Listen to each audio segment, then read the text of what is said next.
I traveled 12 hours just to see my firstborn grandson. 12 hours with swollen feet, a worn-out suitcase, and a heart pounding like the day my son was born. But when I stood outside the delivery room, my son, Logan, looked at me with an expression I'd never seen in him before. Not the look of a son. The look of a stranger wanting me to leave. If you've ever been rejected by the person you love most, watch this story to the end. Like and comment with the name of the city you're watching to let me know how far my story has progressed. I want to tell you something about the day I turned 62. Most women my age talk about that birthday as a turning point. The age when you finally stop apologizing for taking up space, when you start sleeping in on Sundays without guilt, when you look in the mirror and make a kind of peace with the face looking back at you. I had started to believe that too. I had started to think that maybe the hardest years were finally behind me, that everything I had scraped and clawed and sacrificed for was finally going to mean something. Then my phone rang. It was Logan, my son, the one person on this earth I had given everything to. My youth, my sleep, my savings, my second chances at a life of my own. He called on a Tuesday evening in late October, and his voice had that careful, practiced quality it had taken on over the years, the one that told me he had rehearsed what he was going to say before he picked up the phone. "Mom," he said, "Natalie's due date is November 14th. We thought you should know." We thought you should know. Not we'd love for you to be there. Not we want you close. Just, we thought you should know. Like I was a neighbor. Like I was someone who needed to be notified out of basic courtesy, rather than someone who had rocked this man to sleep for years, who had held his hand through nightmares, who had eaten half portions of everything for a decade so he could have enough. But I didn't say any of that. I never did. "I'll be there," I said, and I meant it with everything in me. I live in Mill Haven, Ohio. It's not a glamorous place. It's the kind of town where the diner on the corner has had the same menu since 1987, and everyone knows which families are struggling by how early their lights go off at night. I've lived there for 34 years, in the same house where I raised Logan, where I painted his bedroom walls pale blue when he was 4, because he told me blue was the color of sky, and he wanted to sleep underneath the sky every night. That house has seen things. Hard things. The night his father died. The weeks after, when Logan was 9 years old and he used to crawl into bed beside me at 3 in the morning without saying a word, just pressing his small, warm body against my back like he was trying to keep us both from falling apart. The years when I worked mornings at the dry cleaners and evenings waitressing at a steakhouse, coming home after midnight with sore feet and grease on my uniform, and I would stand outside his bedroom door for just a few seconds to listen to him breathe, just to remind myself what all of it was for. He was everything. He was the whole point. So when he called to tell me his wife was due on November 14th, I did not stop to think about the fact that he hadn't called in 6 weeks before that. I did not stop to think about the fact that the last time I'd spoken to Natalie, she had answered my question about the nursery colors with 2 words and then handed the phone back to Logan. I did not stop to think about any of it. I booked a bus ticket the next morning, 12 hours each way, because the train was $60 more than I had budgeted, and I had already spent a small portion of my savings on a crib set I'd found at a second-hand shop, white wood, barely used, with little yellow ducks painted along the headboard. I'd spent an entire Saturday refinishing it, sanding it down, touching up the paint. I wrapped it in moving blankets and arranged for my neighbor Dorothy to keep it at her house until I could figure out how to get it to New York. I was 62 years old, and I was giddy. That is the only word for it. Giddy, like a child on the night before something wonderful. I arrived in New York on the morning of November 15th. Natalie had gone into labor a day early, which I only learned when I called Logan from the bus station, and he picked up on the 4th ring sounding distracted and harried and said, "She's already at the hospital, Mom. St. Harmon's, room 412, but just wait in the lobby when you get there, okay? I'll come find you." I didn't think anything of it. I took the subway, which I had not ridden in 11 years, and I got turned around once at a transfer and ended up backtracking 2 stops. And I arrived at St. Harmon's Medical Center at 11:43 in the morning with a carry bag over one shoulder and a wrapped gift under my arm.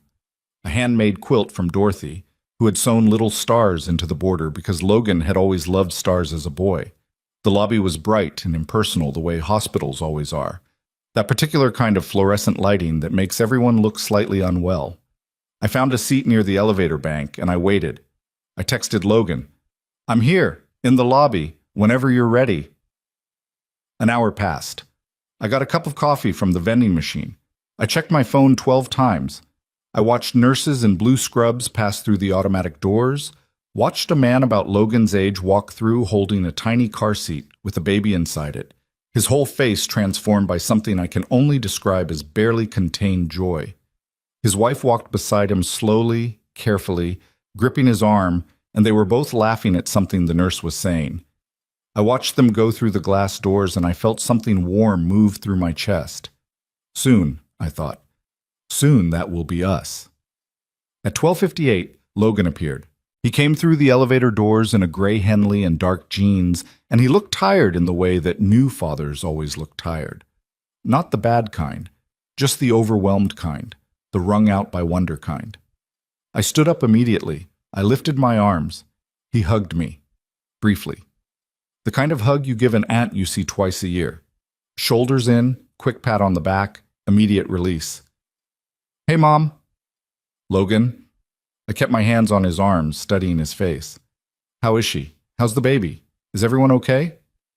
"Everyone's fine, healthy. It's a boy, like we thought." A boy. My grandson. I felt my eyes fill and I blinked fast, not wanting to embarrass him. "Can I go up? I have a gift from Dorothy and I've been looking forward to this for so long, Logan. You have no idea." He shifted his weight. That was the first sign, and I missed it. I was too busy reaching for the quilt, smoothing the wrapping, too full of hope that had been building for 9 months to notice the way his eyes moved away from mine. "Listen, Mom." He said it quietly. He said it the way you tell someone something you've been putting off for a long time. "Natalie's really exhausted. She had a long labor, and her mom and her sister are already up there, and she's kind of at her limit with the visitors right now." I blinked. "Oh, that's fine. I can wait. I don't mind waiting. I've already been here an hour. I'm happy to." "It's not just about waiting." His voice dropped lower. I had to lean in to hear him. "She really only wants her family right now. You know how she gets when she's overwhelmed." I stood very still. In my experience, there are moments in life where your brain receives information that your heart refuses to process. This was one of those moments. I heard every word he said. I understood the literal meaning of each one, but some deeper part of me kept insisting there had been a mistake, a miscommunication, some gap between what he meant and what he said. "Her family," I repeated. "Her mom, her sister, the people she's comfortable with." "Logan." My voice was very quiet. "I'm your mother." Something moved across his face. Not quite guilt, not quite regret. Something more complicated and more painful than either of those things. Something that told me this conversation had been planned, that he had gone over it in his head before he came down in that elevator, maybe had even rehearsed the exact words with Natalie. "I know," he said. "I know you are. And I'm sorry you came all this way, but I have to respect what she needs right now." What she needs. What she needs. I stood in that hospital lobby with Dorothy's quilt under my arm and 12 hours of bus travel in my legs. And I looked at my son, the boy I had carried home from this very kind of hospital 33 years ago, in a blanket I'd knitted myself because I couldn't afford the ones in the store. And I didn't recognize him. Not because he had changed his hair or gained weight or looked older, though all of those things were true. I didn't recognize him because the man standing in front of me had made a choice, a deliberate, conscious, planned choice. And the choice was that I was not family. I don't remember everything I said after that. I know I didn't cry, not right there, not in front of him. That much I'm certain of because I made a decision in that moment. Some cool, quiet, exhausted part of me drew a line and said, "Not here, not for him, not like this." I said something about understanding. I said something about giving Natalie her space. I said something hollow and careful that let him off the hook, which I have since had a great deal of time to regret. He thanked me. He actually thanked me, the way you thank a delivery person for leaving a package at the door.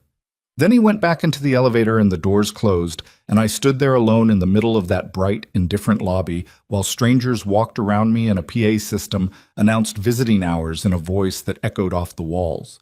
I stayed for a few more minutes. I'm not entirely sure why.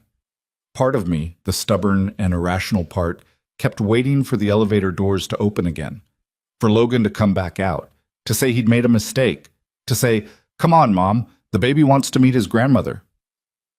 The doors didn't open. I walked out of St. Harmon's Medical Center at 1:17 in the afternoon with the quilt under my arm and the weight of something I didn't have a name for yet pressing down on my sternum. I stood on the sidewalk in the cold November air, and I looked up at the building. All those windows, all those rooms, somewhere up there a baby I had been dreaming about for 9 months. And for one long moment, I let myself feel the full, unadorned reality of what had just happened. My son had chosen his wife's comfort over my presence at the birth of my first grandchild. Not because I had done something wrong, not because there had been a fight or a falling out or some specific injury I had caused, but simply because Natalie Hayes did not consider me family, and Logan Brooks, my Logan, the one I had built my entire adult life around, had decided she was right. I walked to the subway. I took it back to the bus station. The next bus to Millhaven didn't leave until 6 in the evening, so I sat in a plastic chair for 4 hours and 40 minutes, and I didn't call anyone, and I didn't cry, and I ate half a sandwich from the vending machine that tasted like nothing. And somewhere in those 4 hours and 40 minutes, I started to remember. It starts, the way these things always do, from the beginning. Not from that hospital lobby, not from Logan's careful, rehearsed speech at the elevator bank, not even from Natalie. It starts much earlier than that, in the particular silence of a house that has recently lost the only adult male who lived in it. I was 31 years old when Richard died. He was 34. Healthy, as far as anyone knew. He went for a run on a Saturday morning in March, and he didn't come back. An aneurysm, they told me later. One of those things that had been sitting in his brain like a ticking clock since before he was born, silent and invisible and utterly patient. He was 2 blocks from home when it happened. A neighbor found him. I got the call while Logan was in the living room watching cartoons. Logan was 9. He had just lost his first tooth the week before. He still slept with a stuffed rabbit named Clover, though he had recently started hiding it under his pillow when friends came over because he was beginning to understand that 9 was old enough to be embarrassed by certain things. I remember standing in the kitchen with the phone pressed to my ear, looking through the doorway at the back of his head, at the way his hair was still mussed from sleeping, and thinking, I am the only one now. Not in a dramatic way, not in the collapsing to the floor way they show in movies, just that quiet, factual, devastating understanding. I am the only one now, and I cannot fall apart. So I didn't. I planned a funeral on a budget so thin I had to borrow against the car. I explained death to a 9-year-old using words I barely believed myself. I went back to work at the dry cleaners 11 days after I buried my husband because the rent was due in 3 weeks, and the savings account had $400 in it, and there was a child in that house who needed to eat breakfast every single morning without interruption. I worked 2 jobs for the next 4 years. 3, briefly, during the summer Logan was 12, when the water heater broke and the repair estimate was $700. I picked up weekend shifts at a garden center that spring, coming home with soil under my nails and sunburn across my forearms, and I got the water heater fixed before August. I'm not telling you this to make myself sound heroic. I'm telling you this because I want you to understand the arithmetic. The specific, unglamorous, cumulative arithmetic of what it costs to raise a child alone on 2 incomes in a mid-sized Ohio town while also trying to keep something, some small, private, stubbornly persistent thing, alive inside yourself that isn't just Logan's mother. The arithmetic of missed social events and skipped dentist appointments, and the particular humiliation of sitting across from a loan officer when Logan was 17 and asking for enough to cover his first year at Ohio State because his partial scholarship hadn't covered the difference. I got the loan. I paid it back, all of it, in 63 monthly installments. I still have the letter the bank sent me when the balance cleared. I kept it in the same box where I keep Logan's kindergarten drawings and his first Little League team photo and the birthday card he made me when he was 8 years old. A folded piece of construction paper with a crayon drawing of the two of us holding hands under a yellow sun, and inside, in his careful crooked printing, "You are the best mom in the whole world. I love you forever and ever." I kept that card. I keep it still. Logan was gifted. I don't say that the way every parent says it. I say it because it was verifiably, documentably true. His math teacher at Millhaven Middle School pulled me aside when he was 12 and told me he was solving problems she hadn't seen kids his age attempt. His SAT scores were in the 97th percentile.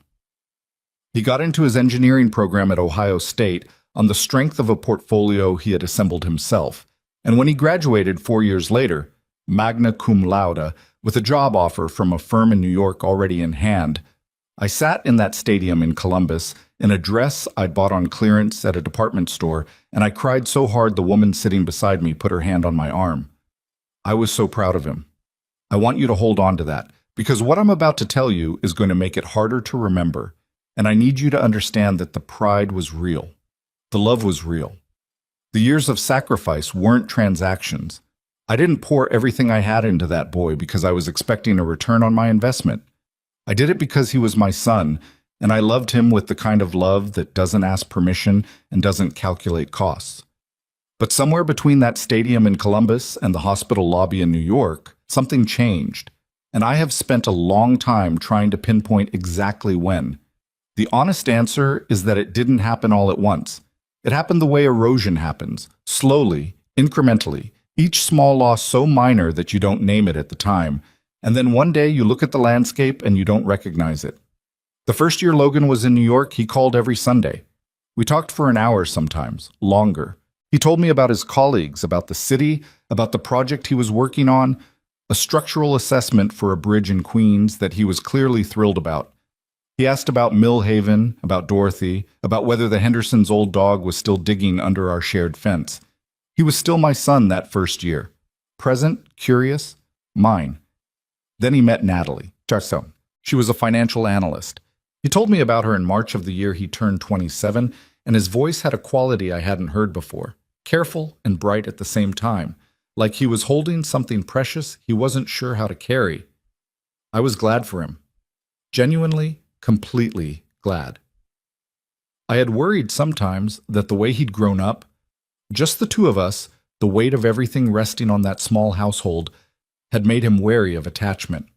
So when he told me about Natalie, I felt relief as much as joy. "I'd love to talk to her sometime," I said. "Whenever you think she's ready." "Sure, yeah," he said. "I'll set something up." He never did. I met Natalie for the first time at Thanksgiving of that year, when Logan brought her to Millhaven for 3 days. She was tall and carefully dressed, and possessed of a particular kind of composure that I have since learned to read as defensive rather than cold, though at the time I mistook it for shyness. She shook my hand at the door rather than hugging me, which I registered and then immediately forgave because not everyone is comfortable with physical affection from strangers. She answered my questions politely. She volunteered very little. She spent most of the 3 days on her phone or talking quietly with Logan in ways that stopped when I entered the room, and she was back in New York by Saturday afternoon, 2 days earlier than planned, something about a work deadline. Logan apologized. I said I understood. Neither of us said anything about the way the visit had actually felt. The next Thanksgiving, he didn't come home. The one after that either. I flew to New York for the wedding. Logan paid for my flight. I'll give him that.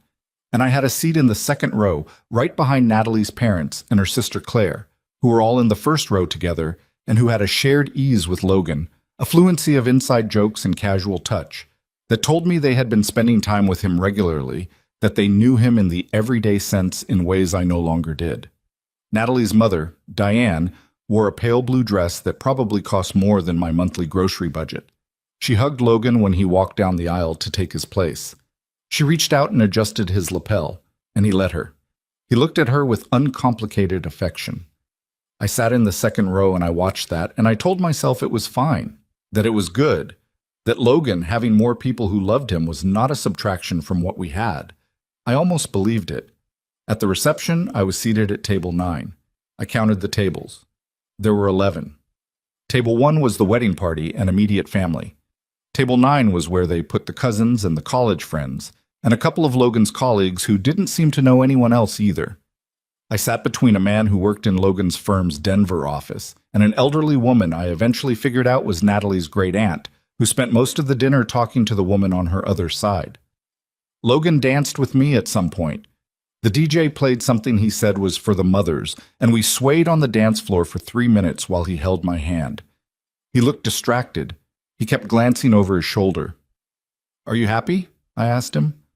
Because I needed to know, because I needed that to be true. "Yeah, Mom," he said. "I'm happy." I held on to that. When Natalie got pregnant, Logan called to tell me.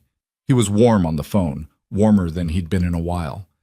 And I let myself believe it was the beginning of something. "You're going to be a grandmother," he said, and there was something genuine in his voice in that moment, some real feeling that hadn't been filtered or rehearsed. "I know," I said. My throat was tight. "I know, baby." I asked if I could come visit. He said he'd check with Natalie and let me know. He never let me know. I asked again 2 months later, and he said they were both exhausted and it wasn't a great time. I asked if there was a baby shower. He said Natalie's family was handling it, that it was a small thing, just close girlfriends and family. I said, of course, that made sense. I found out about the baby shower through a photo Natalie posted online. 12 people in a beautifully decorated apartment, pastel balloons, a tower of gifts. Diane was front and center in every picture. Claire was there. 3 women I didn't recognize. I was not there. I sat with my phone on my kitchen table in Mill Haven, Ohio, on a Saturday afternoon in June, looking at a photo of my son's wife surrounded by people celebrating a baby I would not be allowed to hold until he was already here, and I felt something happen inside me that I did not fully have a name for at the time. It wasn't anger exactly. Or it was anger, but anger is too simple a word for it. It was the specific, slow-burning ache of being made irrelevant in a story you helped write, of watching someone else take up the space that was supposed to be yours, of finally understanding, after years of smaller, more deniable moments, that this was not an accident, not a series of oversights, not a product of Natalie's shyness or Logan's busyness. This was a choice. They had built a life, and they had decided, somewhere along the way, that I was not part of it. I set my phone down. I looked at the blue walls of the kitchen. I had repainted them 3 years ago, chosen a shade Dorothy had helped me pick out, something warm and cheerful. I looked at the photograph on the refrigerator, the one Logan had sent me 2 Christmases ago, him and Natalie at some party, both of them smiling. I had put it there because I wanted evidence of his life where I could see it. I had put it there because it made me feel less far away. I took it down that afternoon, put it in a drawer.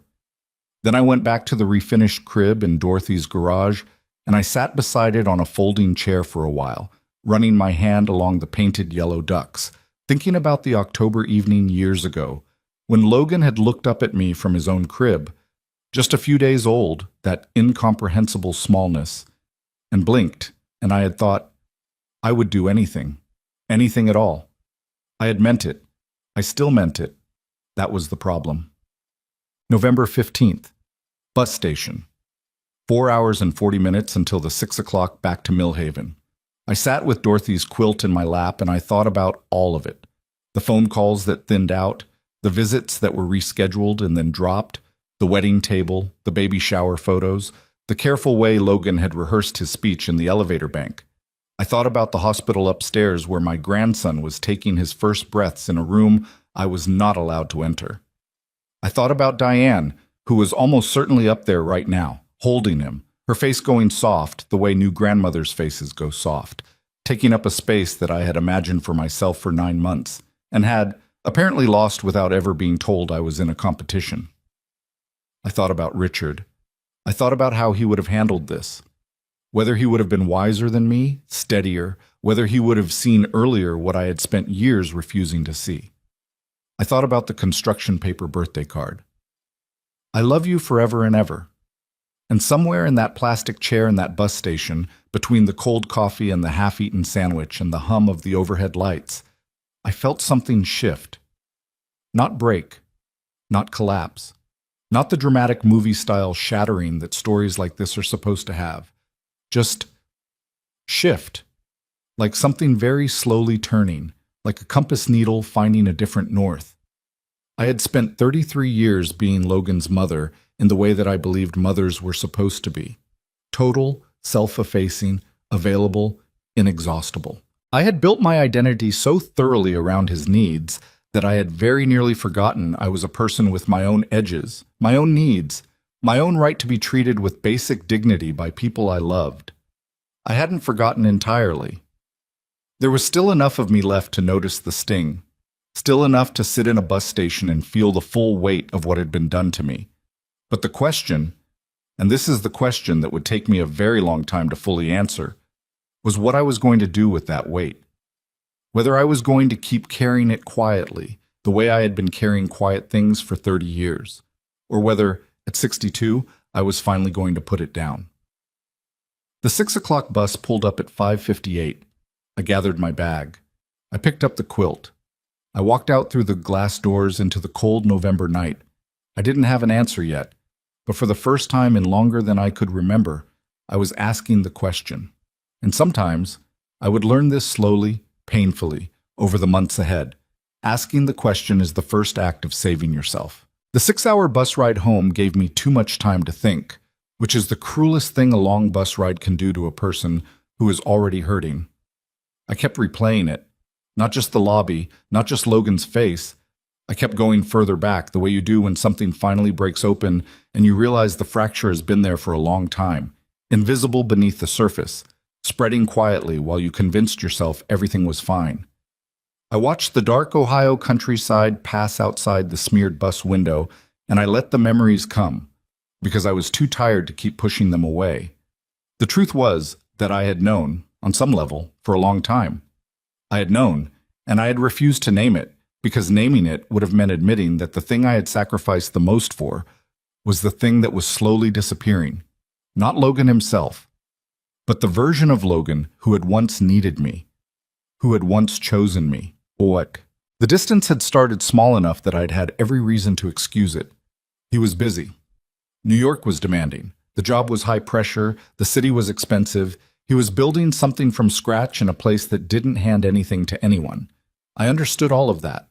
I told myself I understood it constantly, the way you repeat a thing until it stops feeling like a rationalization and starts feeling like a fact. The Sunday calls had dropped to every other Sunday by his second year in New York, then to once a month, roughly, with a few gaps that stretched to 6 or 7 weeks when he was on a deadline or traveling for work. I never said anything about the gaps. I told myself it wasn't fair to add pressure to a man who was already carrying a lot. When he got the promotion, senior structural engineer, a title that carried real weight in his field, I found out through a text message, not even a call. A text, at 10:40 on a Wednesday night, that said, "Got promoted today, senior engineer. Thought you'd want to know." I stared at that message for a long time. I thought about the loan officer, the 63 monthly installments, the Saturday mornings at the garden center with soil under my nails. I thought about sitting at his kitchen table when he was 17, going through the financial aid forms together, page by page, because neither of us had done anything like that before, and the instructions made no sense. I texted back, "So proud of you. Always knew you would. Call me when you can." He called 3 weeks later. We talked for 20 minutes. He sounded fine, distant in a way I couldn't quite locate. Not cold, just absent, like he was running on a frequency that no longer quite overlapped with mine. I told myself it was the promotion, the adjustment, that things would settle. Then came Natalie, and settle was no longer the right word for what happened. I want to be careful here because it would be easy, satisfying even, to make Natalie into a simple villain. The calculating wife who swept in and cut the mother-in-law out. People who hear stories like this tend to reach for that shape automatically, because it's a clean story and clean stories are easier to carry than complicated ones. But the truth, as I have come to understand it after a great deal of painful reflection, is more complicated than that. Natalie was not a cartoon. She was a person with her own history, her own fears, her own particular and possibly genuine reasons for the way she behaved. I didn't know those reasons then. I wouldn't know them for a long time. What I knew was the result of them, and the result was that from the moment she became a permanent fixture in Logan's life, I became progressively less of one. The first time I noticed it clearly was the Christmas of the year they moved in together. Logan called to say they weren't coming to Millhaven that year. Natalie's family had a tradition in Connecticut. Her parents had a house there. Everyone always went. He said it like it was obvious, like it had already been decided and the call was a formality. "What about our tradition?" I said, and I hated myself a little for saying it because it sounded like guilt, and I had promised myself I would never use guilt on him. "Mom, come on! It's one Christmas. It's the third year in a row you haven't come home." There was a silence. "I flew you out to New York in October." "You did," I said. "And Natalie spent most of that visit in the bedroom." Another silence. Longer this time. "She wasn't feeling well." "I know," I said. "I know she wasn't." Neither of us said anything for a moment. "I'll call you Christmas morning," he said. He called at 2:15 in the afternoon. We talked for 11 minutes. I could hear voices in the background. Natalie's mother, I thought, and someone laughing, and the particular brightness of a room full of people who are all at ease with each other. Logan sounded happy, genuinely happy. I held on to that the way you hold on to the edge of a table when the floor is moving. I said Merry Christmas. I said I loved him. I hung up and I sat in my living room with the small tree I'd put up. I always put up a tree, even alone, because I refused to stop doing the things I had done when he was home. And I had a glass of eggnog, and I watched a movie I'd seen before, and I was fine. I was fine. I kept saying that to myself until it flattened out into something I almost believed. Checked it. The wedding I have already told you about. Table 9. The dance that lasted 3 minutes.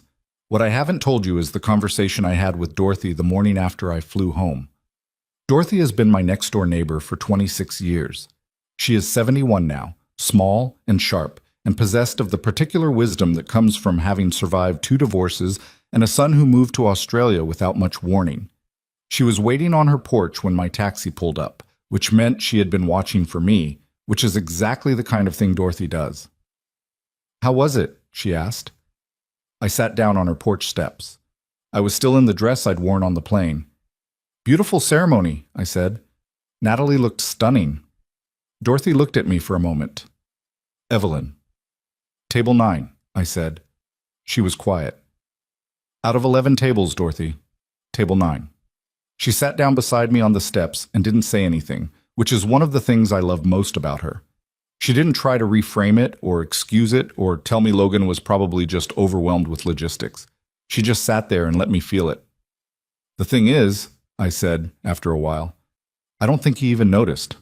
That's what gets me. I don't think he thought about it at all." "No," Dorothy said. "I don't think he did." That was somehow the worst part. Not malice, but indifference. Not that he had looked at the seating chart and placed me at table 9 deliberately, but that he had let Natalie handle the arrangements, and it hadn't occurred to him to check, to think, where will my mother be? Who will she know? Will she be okay? The boy I raised would have thought about that. The boy who used to check on me in the middle of the night when I worked late, who used to leave glasses of water outside my bedroom door before he went to sleep because he knew I always forgot to drink enough. That boy would have thought about it. I didn't know when that boy had become someone else. I still don't, entirely. But I know that table 9 was the moment I stopped being able to pretend. Boy! After the wedding, the erosion accelerated. Calls dropped to once a month, then less. When Natalie got pregnant and I asked if I could visit, the polite deflections I'd been getting for 2 years shifted into something more direct. "We're both really tired right now. The apartment is small and we're trying to get things organized. Maybe once the second trimester settles down." The second trimester came and went. I did not visit. I found myself doing something I had never done before. I started tracking Natalie's social media. Not obsessively, not every day, but enough. Enough to see the photos of the nursery she'd painted a warm sage green, the color I had suggested in a text message 3 months earlier that had gone unanswered. Enough to see the dinner party she and Logan had hosted in February, 8 people around a table, candles and wine glasses, and Logan laughing at something with his head thrown back the way he used to laugh when he was 16, and something genuinely caught him off guard. Diane was at that dinner party. She was in 2 of the photos. I was in none of them. I had never been invited. I kept looking at those photos longer than I should have. I kept looking at Diane, her ease in that apartment, the way she moved through the frame like she belonged there, the way Natalie leaned into her when they posed for a picture. And I tried, honestly tried, to find a way to interpret all of it that wasn't what it looked like. Maybe Diane lived closer. Maybe she had a relationship with Natalie that predated Logan. Maybe there were dynamics at work that I simply didn't understand. All of that was probably true, but it didn't change what I was looking at. It didn't change the fact that another woman was building the relationship with my grandchild that I had imagined having. It didn't change the fact that Diane would be in the first row at the hospital while I sat in the lobby. I put my phone down on my kitchen table. I went to the window and looked out at the street. The same street I'd looked at for 34 years. The maple tree that dropped its leaves on our shared sidewalk every October. The Henderson house with its new paint and the Ford's porch where their youngest had learned to ride a bike last summer. My life was here. Real and small and full of ordinary things. And somewhere in New York, my son was living his life in a circle that had slowly, methodically closed around me until I was on the outside of it, looking in. The question I kept circling back to, the one that kept me up some nights more than others, was whether I had done something to cause it. Whether there was a specific moment, a wrong word or a wrong approach, or some maternal failure I wasn't seeing clearly, that had set this in motion. I went over it the way you go over a math problem when the answer doesn't make sense. Backward, checking each step. The visits that hadn't gone well. Was I too present? Too eager? Had I crowded them? Had I said something to Natalie early on, some careless remark that had registered as critical and calcified into a grudge I didn't know existed? I couldn't find it. That's the honest answer. I searched for my own failures and I found some small ones, human ones, the ordinary mistakes of a mother navigating an adult son's new life without a map. But nothing that accounted for Table 9. Nothing that accounted for the baby shower I wasn't invited to. For Diane's hand on Logan's lapel. For my 11 minutes on the phone on Christmas afternoon. What I found instead, the more I searched, was something I had not wanted to look at directly. That this had very little to do with anything I had done, and almost everything to do with a quiet power dynamic that had been built inside Logan's marriage without my knowledge. One in which I occupied a specific position, tolerated but not welcomed, acknowledged but not valued, present on paper and absent in practice. And Logan had allowed it. That was the part I kept flinching away from and kept coming back to.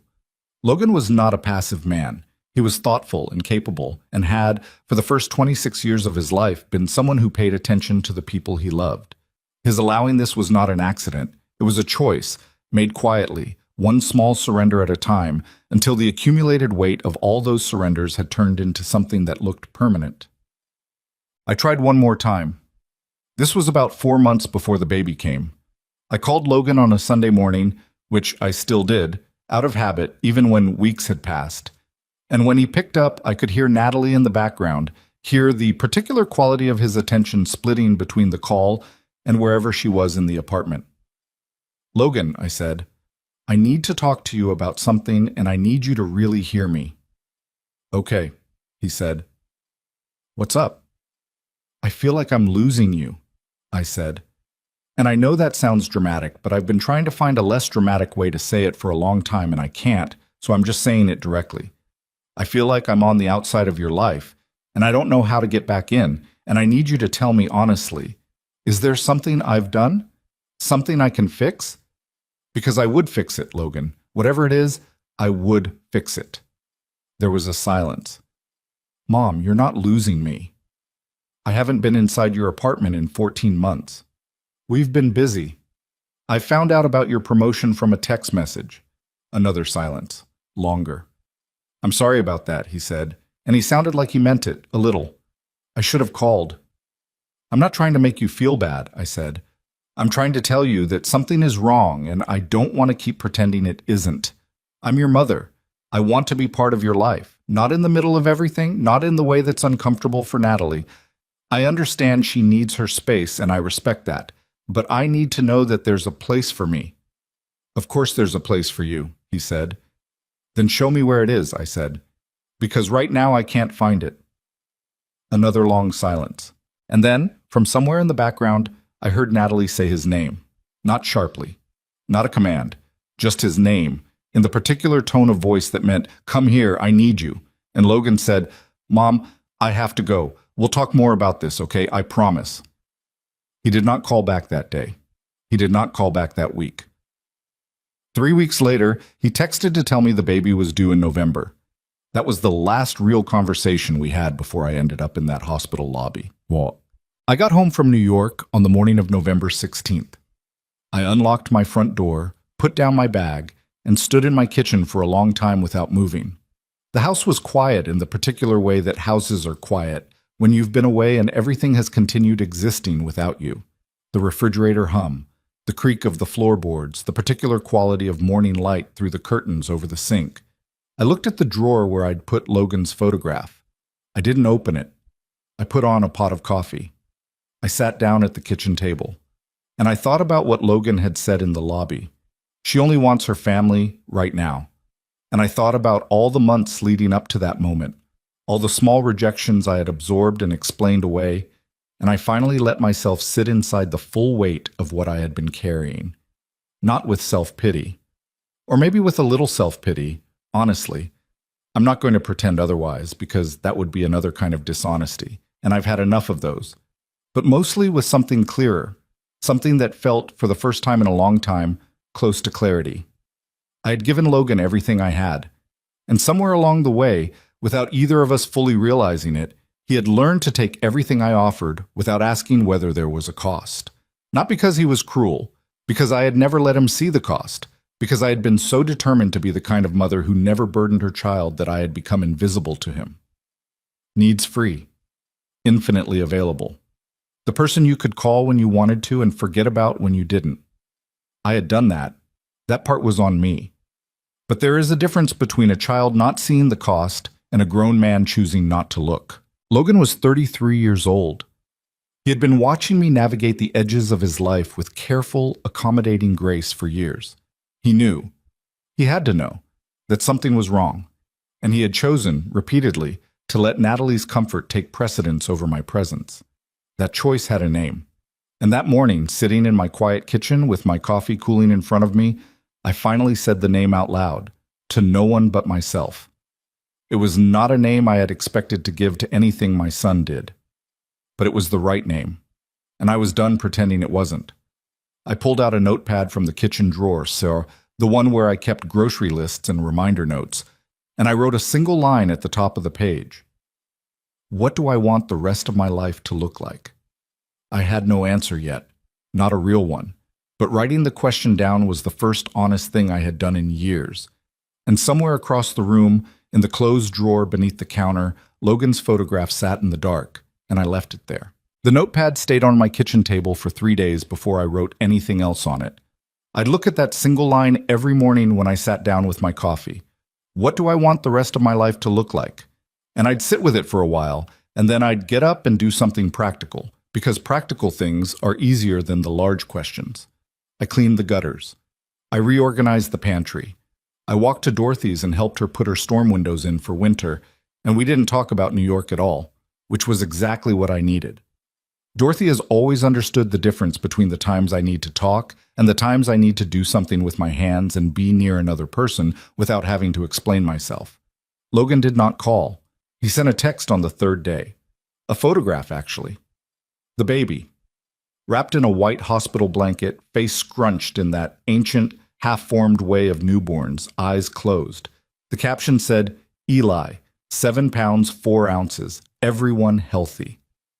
I sat at my kitchen table and I looked at that photograph for a very long time. Eli. My grandson's name was Eli.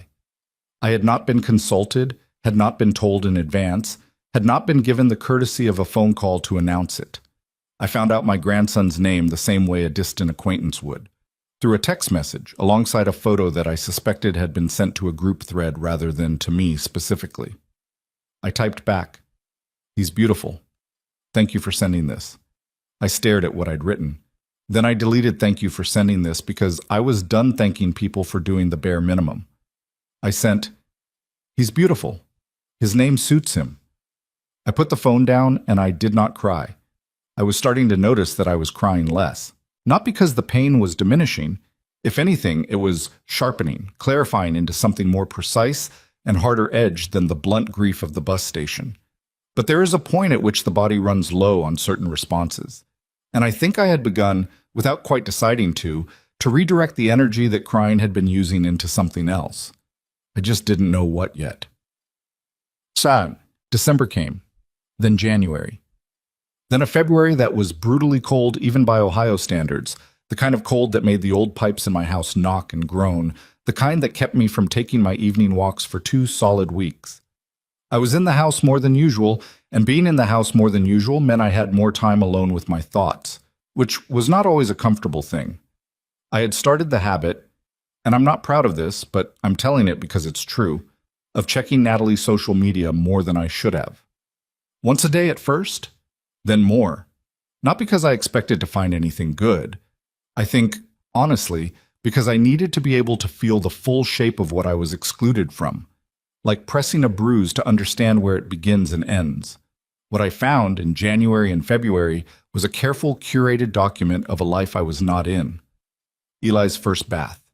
Eli's first smile.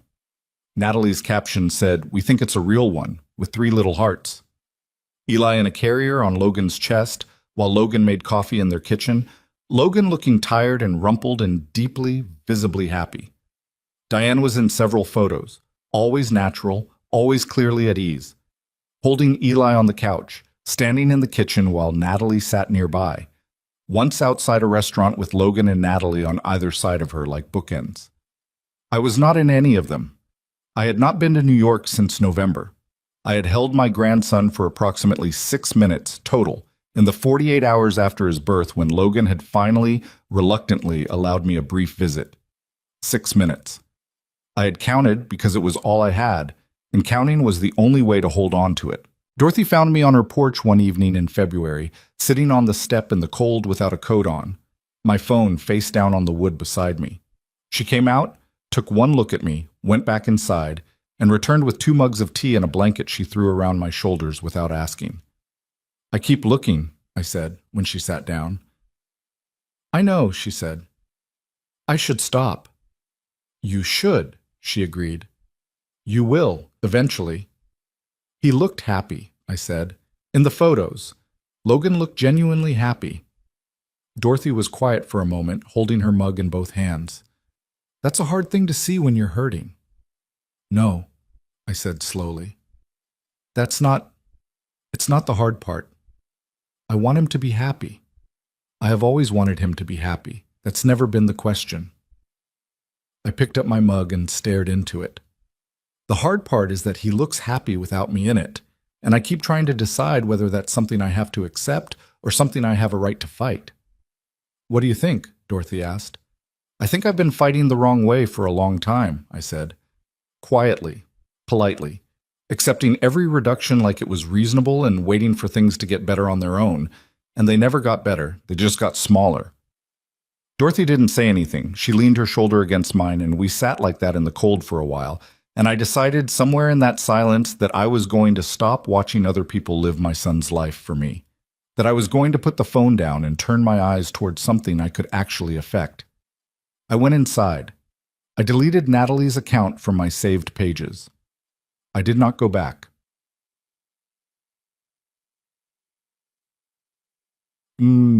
Spring arrived, and with it a kind of fragile equilibrium.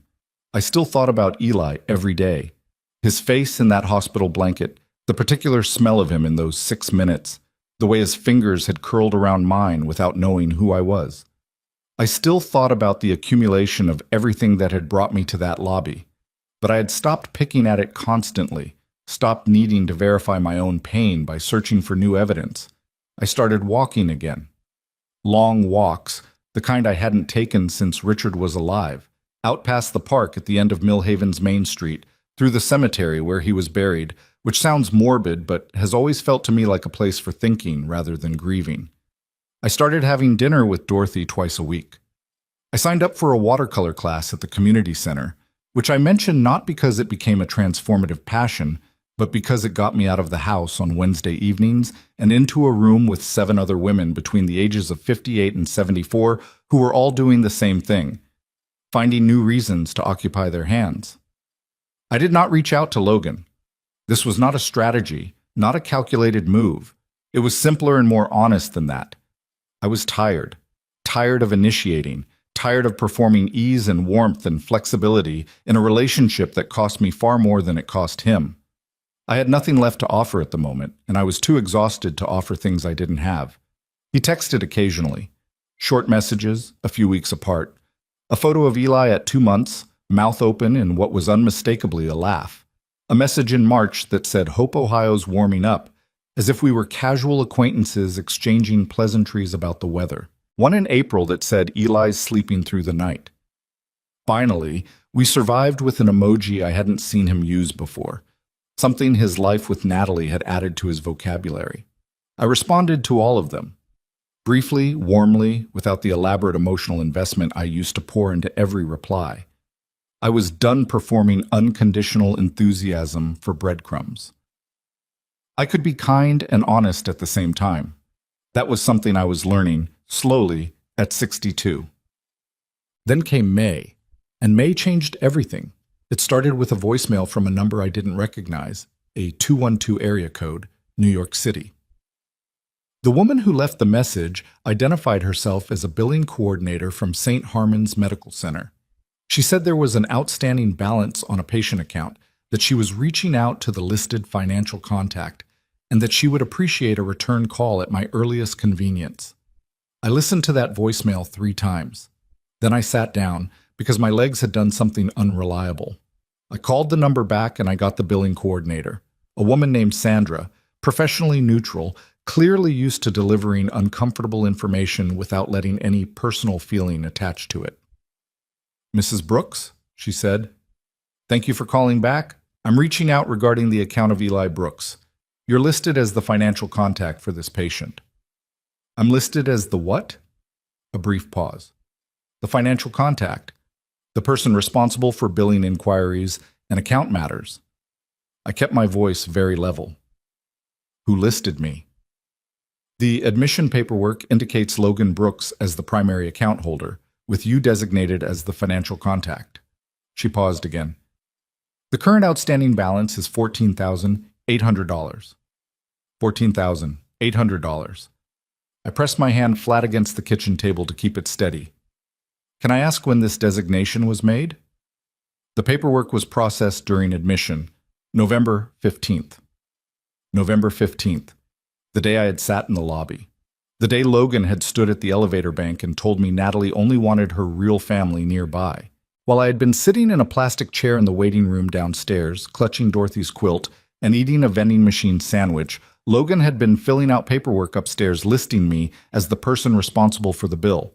He hadn't called me, hadn't texted, hadn't said a word about it. For 6 months, this bill had existed with my name on it, and no one had told me.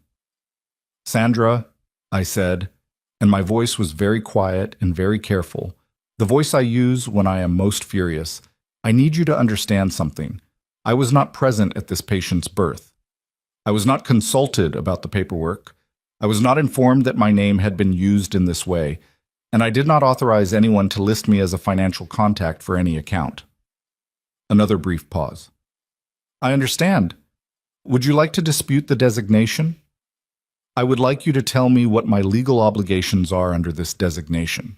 She explained in measured terms that a financial contact designation without a signed agreement is generally not legally enforceable, that it's an administrative designation, not a legal one, and that my signature would be required for any actual financial responsibility to transfer to me.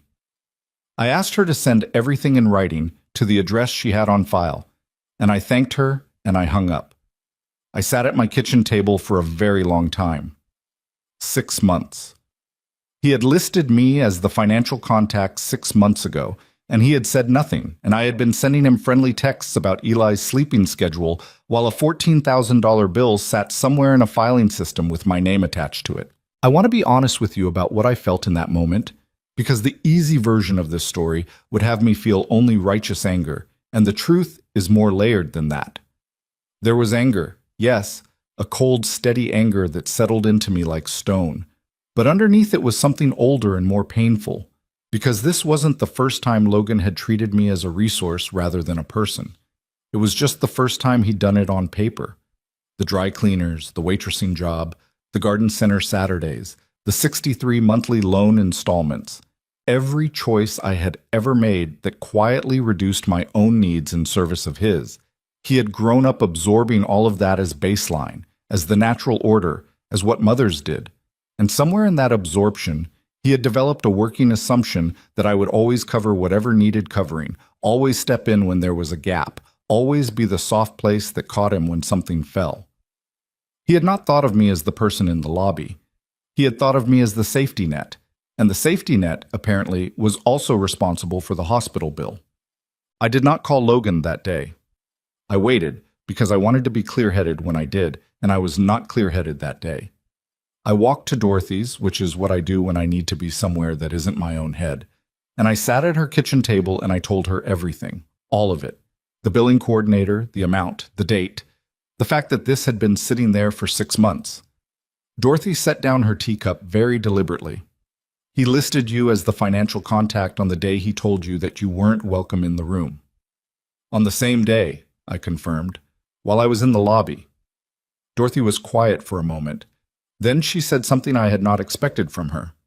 Evelyn, I've been watching you be gracious about things that didn't deserve grace for a very long time. And I love you, and I've tried to stay out of it, but I'm going to say one thing, and then I'll stop. Say it, I said.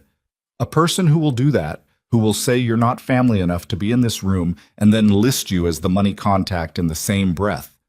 That person is not confused about your value. He knows exactly what you're worth to him. He's just decided it's financial. I didn't respond, but I held on to what she said for the next several hours, turning it over, checking it from different angles, looking for the place where it was wrong. I couldn't find one. I called Logan the following morning. He picked up on the second ring, which surprised me. Usually I got voicemail on weekday mornings, and he sounded alert and slightly rushed, which meant he was either already at work or heading there. Mom, hey, what's up? I need to talk to you about something. Sure, give me 1 second. I heard a door close, the ambient noise dimming. Okay, what's going on? I got a call from St. Harmon's billing department yesterday, I said, regarding Eli's account. A silence. The outstanding balance is $14,800, I said, and I've been listed as the financial contact. Another silence. Longer this time. And in that silence I heard something I hadn't expected. Not surprise. He wasn't surprised. He knew about the balance. He may have even known they were going to call. Logan, I said, how long have you known about this bill? Mom, it's a complicated situation. The insurance didn't cover as much as we expected, and we've been dealing with it. But how long have you known? A beat. Since January. January, 4 months ago. 4 months of Eli's sleeping through the night texts and Ohio warming up messages, and he had known for 4 months that there was a hospital bill with my name on it. Why didn't you tell me? I said. Because I didn't want to stress you out. I was handling it. You were handling it by listing me as the financial contact? That was just the paperwork, Mom. It doesn't mean... Logan. I stopped him. I had never used that particular tone with him before. Not flat exactly, but stripped of the usual warmth, the usual padding I put around hard things. I want you to listen to me very carefully, because I'm going to say something and I need you to actually hear it. I am not a financial safety net. I am not someone you designate on paperwork when the bill is too large to handle. I am your mother, and I will not be paying this bill. Silence. Mom, I'm not asking you to pay the whole thing. I just thought maybe you could help with... No, I said. Just that. One word. I don't think I had ever said a single clean no to Logan in his life, Not without softening it, not without an explanation attached, not without finding some alternative I could offer so he wouldn't feel rejected. This one came out without any of that, and when it landed, I felt it physically. A release, like something that had been held very tight for a very long time, finally loosening. No? His voice shifted. The careful tone dropped away. You're serious? You won't even... Mom, we have a newborn. We're dealing with a lot right now. I thought family. Don't, I said. Don't use that word right now. You told me I wasn't family enough to be in the room when Eli was born, and then you listed me as the person responsible for the bill. You don't get to choose what category I belong to based on what's convenient for you. A long silence. That's not fair, he said. His voice had gone tight. That's not what happened. Then tell me what happened. It was a difficult situation. She needed... I know what she needed, I said. You told me. She needed her real family, so let her real family help with the bill. Mom, I'm being what? I said, quietly, without heat. Tell me what I'm being, Logan. He didn't answer. I'm going to contact St. Harmon's in writing and dispute the financial contact designation, I said. I'm not legally obligated, and a billing coordinator confirmed that for me. I won't be receiving further calls about this account, and I would appreciate it if you didn't list my name on documents without my knowledge again. I heard him exhale, sharp and disbelieving. I can't believe you're doing this. I know, I said. I don't think you can, and I think that tells us both something important. I said goodbye. I hung up. I set the phone down on the kitchen table, on top of the notepad where I'd written my question 3 months ago. My hands were not entirely steady. My heart was going fast, the way it does when you've done something irreversible, something you've been circling for a long time and have finally, in one committed motion, stepped into. He called back 12 minutes later. I didn't answer. He called again 20 minutes after that. I didn't answer that time either. He left a voicemail that I listened to once, his voice cycling through hurt and anger and something that sounded briefly like genuine shock, as if he had never considered that I might refuse, as if that possibility had simply not existed in his model of how I worked. That shocked me more than almost anything else. He called a third time around 9 that evening. I stared at the phone and I thought about 33 years, about blue bedroom walls and Clover the stuffed rabbit and 63 monthly installments, about a lobby in November, about 6 minutes. I let it ring, all 4 rings, and then voicemail. I turned off the kitchen light. I went to bed. I lay in the dark, and I listened to my house settle around me in the cold, those familiar sounds I had been falling asleep to for 30 years, and I noticed something unexpected. I was not devastated. I was shaking, a little. I was uncertain in the way you're always uncertain after a door has been closed, and you're not sure yet what's on the other side. But I was not devastated. I was something else, something harder to name, and I was beginning to suspect far more valuable. I was clear. For the first time in longer than I could honestly remember, I knew exactly where I stood and exactly what I was willing to carry and exactly what I was not.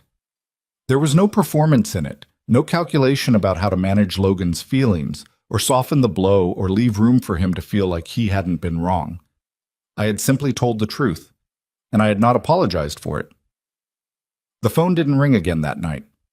I slept better than I had in months, which is the kind of thing that sounds wrong when you say it out loud, but makes complete sense if you've ever spent years being kept awake by hope and found out, finally, what it feels like to rest without it. The silence that followed was unlike anything I had experienced in 33 years of being Logan's mother. Not the silence of a busy week, not the silence of a missed Sunday call or a text that went unanswered for a few days. This was something different in texture and weight. The silence of a relationship that had reached an edge and stopped, that was waiting to find out whether either person would cross back over. Logan did not call for 3 weeks after that night. No texts about Eli, no weather pleasantries. Nothing. I want to tell you I handled it with complete equanimity. I want to tell you I filled those 3 weeks with purposeful activity and felt nothing but the clean satisfaction of a woman who had finally stood her ground. That would be partially true and mostly a lie. The first week was hard in the specific way that doing the right thing is often hard. The rightness doesn't insulate you from the cost of it. I second-guessed myself at 2 in the morning more than once. I sat at the kitchen table with my coffee going cold, and I ran through the conversation again, checking for the place where I'd been too harsh, too abrupt, where I could have said the same true things in a softer way that wouldn't have left this particular silence behind. I found a few of those places. I probably could have been gentler. I had been carrying a lot of compressed feeling for a long time, and some of it had come out in the flatness of my voice, in the way I'd cut him off. But I kept coming back to the same fact: $14,800, listed without my knowledge or consent. 6 months of silence about it, and the assumption, the baked-in, unexamined assumption, that when the moment came I would cover whatever needed covering because that was what I did. That was what I had always done. I could have been gentler about the delivery. I could not have been different about the answer. And eventually, in the second week, I made a kind of peace with that distinction. Boate. I started doing things I had been putting off for years, not as a statement, not as a deliberate act of self-reclamation with a name attached to it. Just because the space that had been filled by anxious waiting, waiting for Logan's calls, waiting to be included, waiting for things to get better, had opened up. And I needed to put something real into it. I had a leaking window frame on the east side of the house that I'd been meaning to fix since the previous winter. I learned how to do it from a video on my laptop, bought the materials myself, and spent a Saturday afternoon doing it badly at first, and then adequately. The seal held through June. Small victory. Mine. I started cooking properly again. For years I had made half meals, single servings of things that required minimal effort, because cooking for one when you were used to cooking for two had always felt like a reminder of what was missing. I started inviting Dorothy for dinner on Fridays and making actual meals. The braised chicken I used to make on Sundays when Logan was in high school, a lemon pasta I found in a library cookbook, cornbread from scratch because Richard had loved cornbread, and I realized one day that I had stopped making it after he died, and didn't know why. The watercolor class continued. I was not talented. My trees looked like clouds, and my clouds looked like nothing in particular. The woman who taught the class, a retired art teacher named Gail, who had the patient, precise manner of someone who had spent decades not flinching at bad work, told me I had interesting instincts about color, which I suspect was the most diplomatic thing she could find. I kept going anyway, every Wednesday evening, because the point had never been the painting. I began to understand, rebuilding something. Not dramatically, not with a plan or a vision board or any of the things that self-help books suggest. Just incrementally, Wednesday by Wednesday, Friday dinner by Friday dinner, one badly sealed window frame at a time. And the questions I had written on that notepad, what do I want the rest of my life to look like, was beginning, slowly, imprecisely, to answer itself. Logan texted in the 4th week. Not an apology, not an opening to conversation. A photograph of Eli sitting up unsupported for the first time, listing slightly to one side, arms out for balance, expression one of absolute concentrated effort. The caption said, first time sitting up on his own, 7 months. I looked at that photograph for a long time. Then I typed, look at him, he's working so hard. And I sent it, and I meant it completely, because whatever was unresolved between Logan and me had nothing to do with how I felt about Eli. Those were entirely separate things, and I was determined to keep them that way. Logan sent back a thumbs-up emoji. We continued like that for a while. Occasional photographs, minimal words, a kind of careful, provisional contact that was entirely different from what we'd had before. Not better, not worse, just honest in a way the previous version had not been. We were not pretending everything was fine. We were not performing warmth we didn't currently have. We were simply two people who were related and did not know yet what that relationship was going to look like going forward. I could live with that. It was, at minimum, real. The months moved. Summer came to Millhaven, and with it the particular slowness of Ohio in July. The heat that settled over everything by 10 in the morning and didn't lift until well past dark, the smell of Dorothy's garden coming through my kitchen window, the kids on the Henderson family's back porch running through a sprinkler the way kids have done in every summer since anyone can remember. I thought about Eli in that July heat and wondered if he was crawling yet. I did not ask Logan. I waited until he told me, which he did in mid-July.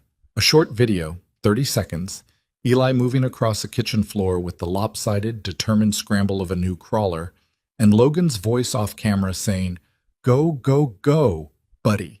Go with a laugh that was so familiar, so completely his, that it cracked something open in my chest. I watched that video 6 times.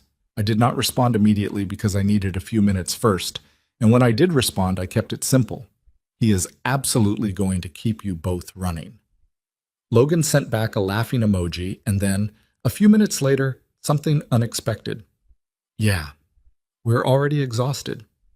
It was the first thing he had said that sounded even remotely like honesty about how things actually were. I noticed it. I didn't press it. I let it sit. September came. The watercolor class started its fall session. Dorothy and I drove to Columbus for a long weekend, the first time I had done anything that resembled a trip for myself in years. We walked through a botanical garden and ate at a restaurant that was nicer than either of us would usually spend money on, and Dorothy ordered a glass of wine she described as unnecessarily excellent, and I laughed until my eyes watered, and it was one of the best days I'd had in longer than I could calculate. I was not healed. I want to be clear about that. Healing is not a destination you arrive at. It's something you do continuously, in uneven increments, and some days you're further along and some days something small catches you off guard. A song, a smell, a photograph, and you're back at the beginning for an hour. But I was better than I had been.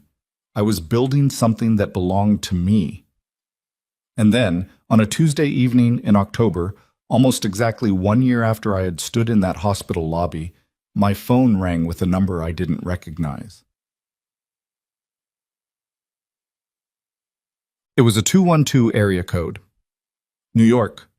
My first thought, irrational and immediate, was St. Harmon's billing department again. My stomach dropped in the half-second before I answered. "Mrs. Brooks?" A woman's voice. Not Sandra from billing. Younger, slightly breathless.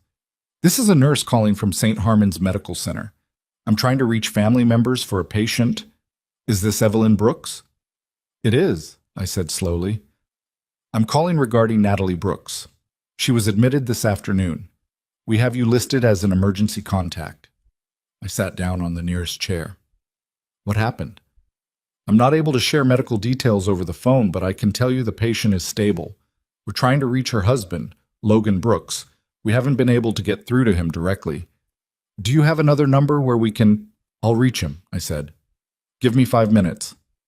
I called Logan. He picked up on the first ring, which almost never happened, and the sound of his voice when he said hello told me immediately that something had already gone wrong, that my call was arriving inside a situation he was already in the middle of. "Logan," I said, "the hospital just called me. What's happening?" A pause. Then, haltingly, She's been struggling for a few months. I should have said something. His voice broke slightly at the end and then recovered, the way men do when they're trying very hard not to fall apart. "She had a bad episode this afternoon. I took her in." "Where's Eli?" "With a neighbor right now, but I can't. I'm at the hospital, Mom, and I don't know how long I'm going to be here, and I need to figure out—" "I'm coming," I said. Silence. "Mom, you don't have to." "I know I don't have to," I said. "I'm coming anyway. I'll get the earliest bus I can find and I'll text you the arrival time. Make sure Eli is somewhere safe tonight and don't argue with me about this." He didn't argue. He said, in a voice that was smaller than I'd heard from him since he was very young, "Okay." I booked a 6:30 bus. I packed a bag. I called Dorothy, who said go before I'd finished explaining, who told me she'd check the house while I was gone, who squeezed my hand on the porch and didn't say anything else because she didn't need to. I want to tell you clearly why I went, because I think it would be easy to misread it. I did not go because I had forgiven everything. I did not go because the hospital bill had stopped mattering, or the lobby, or Table 9, or any of it. I did not go because Logan had asked me to, or because Natalie deserved my help, or because this was the moment I'd been waiting for to be welcomed back in. I went because there was a 14-month-old child in New York who was mine too. Mine in the only way that actually counts, in the bone-deep, non-negotiable way. And because I had been given the chance to choose who I was going to be, and I chose to be someone who shows up. Not because showing up was required of me, because it was what I wanted to do with my own life, on my own terms. That difference mattered. That difference was everything. I arrived in New York at 7 the next morning and took a car directly to the hospital. Logan met me in the lobby. The same fluorescent light, the same automatic doors. He looked like he hadn't slept. His eyes were red at the edges, and there was a quality to his stillness, standing there in yesterday's clothes, that reminded me painfully of the way he'd looked at 9 years old in the weeks after Richard died. A person holding themselves very carefully together because they were not sure what would happen if they let go. I did not hug him the way I'd wanted to hug him in this lobby a year ago, the full arms around him hug of a mother who has missed her child. I put my hand on his arm, briefly, and I said, "Tell me what's happening." He told me, standing in the lobby rather than sitting, the way people tell hard things when sitting still feels impossible. Natalie had been struggling with severe anxiety and depression for several months. It had started after Eli was born, postpartum, but they hadn't gotten help early enough, and it had compounded quietly, and Logan had been managing it alone while also working, while also caring for Eli, while also trying to keep Natalie's family from worrying too much, and he had been stretched so thin for so long that he had stopped being able to see the situation clearly. "Why didn't you tell me?" I said. Quietly, without accusation, though I felt some. He shook his head. "I didn't know how. After everything, after the bill, after the way we left things, I didn't think you'd want to hear from me." "Logan," I said, "I've always wanted to hear from you. That was never the issue." He looked at me then, really looked at me, in a way he hadn't in years. Something in his face shifted. Not dramatically, not the movie version of a son realizing his mistakes in a single moment of clarity. More like a gradual refocus. Like something coming back into view. "I know," he said. "I know that now." He lost his job 2 weeks later. He told me on the phone, his voice flat and exhausted, and I could hear Eli in the background making the sounds of a child who needs attention and doesn't understand why the adults around him are so quiet. The firm had been restructuring. He was not the only one. The timing was, objectively, as brutal as timing could be. Natalie in partial hospitalization, an apartment in New York they couldn't afford on one income, a toddler who needed consistency none of them currently had. "What do you need?" I asked him. "I don't know," he said. And that honesty, that bare admission of not knowing, was worth more to me than anything carefully managed he could have offered. "Okay," I said. "Then we figure it out together. One thing at a time." It wasn't a fairy tale moment. It wasn't the scene where everything clicks into place and the music swells. What it actually was, two people on either end of a phone call, both of them tired, neither of them entirely sure of the ground beneath their feet, agreeing to try. That's all. But I've lived long enough to know that trying, genuinely, without a performance attached to it, is harder and rarer than it sounds. I came back to New York that November. 1 year, almost to the day, after the lobby. This time Logan met me at the door of their apartment. This time I went inside. Eli was sitting on the living room floor surrounded by board books, and he looked up when I came in the way toddlers look up at things. With complete, uncomplicated curiosity, without the layered social assessments that adults bring to every encounter. He looked at me for a moment. Then he held out a book. Not to Logan, to me. I sat down on the floor beside him, and I took the book. It was about trucks. He pointed at the pictures and made sounds that were nearly words, and I made the same sounds back, and Logan stood in the doorway watching us with an expression I couldn't entirely read. Complicated and raw, and something that might have been shame if it had been processed fully, which it hadn't yet and wouldn't be for some time. Natalie was not home that day. She was at an outpatient appointment.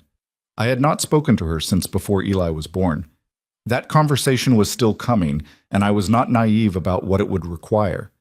But in that moment, on that floor, with Eli pressing a picture of a dump truck toward me with great seriousness, I let myself be exactly where I was. Not thinking about what had been, not managing what was coming, just there. Over the following weeks, Natalie and I were in the same space more often without speaking much. Parallel existences in a small apartment, two people orbiting carefully around each other while Eli held the center. I cooked when I was there because cooking was something I could do with my hands that kept the silence from becoming unbearable. Logan started putting together job applications in the evenings, sitting at the kitchen table with his laptop and the focused, slightly desperate energy of a man trying to rebuild quickly. Natalie came home from appointments tired, moved through the apartment quietly. Then one evening, a Wednesday, I remember, because I had thought about my watercolor class that morning and felt a pang of something like homesickness for Millhaven. Natalie came into the kitchen while I was washing dishes and sat down at the table. I heard the chair scrape. I turned around.